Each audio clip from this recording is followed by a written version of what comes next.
కోయంబత్తూరులోని అమ్మవారి ఆలయంలో అరుదైన ఘటన చోటు చేసుకుంది. అమ్మవారి ఆలయంలోకి రామచిలక ప్రవేశించింది. గర్భగుడిలో అటూ ఇటూ తిరుగుతూ సందడి చేసింది. రామచిలుకను చూసేందుకు భక్తులు ఆలయానికి పోటెత్తారు. ముచ్చటగా ఉన్న రామచిలుకకు పండ్లు తినిపించి పరవశం పొందారు.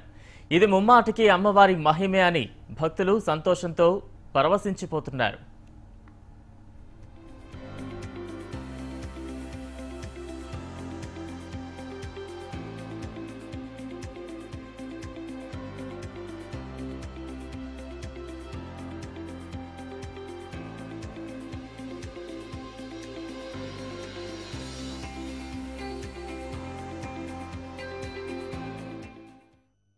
கோயிலில் ஒரு கிளி வந்து நேற்று சாயந்தரத்துலேருந்து இங்கே தான் இருக்குது.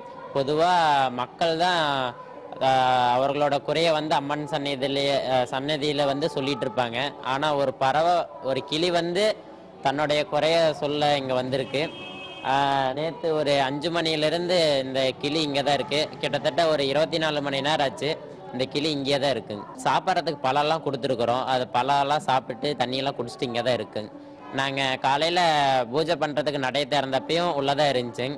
நாங்கள் அபிஷேகம் பண்ணுறப்ப அம்மன் சுத்தம் பண்ணுவோம். சுத்தம் பண்ணுறப்ப அந்த பறவை வந்து தானாக கீழே இறங்கி வந்துருச்சுங்க.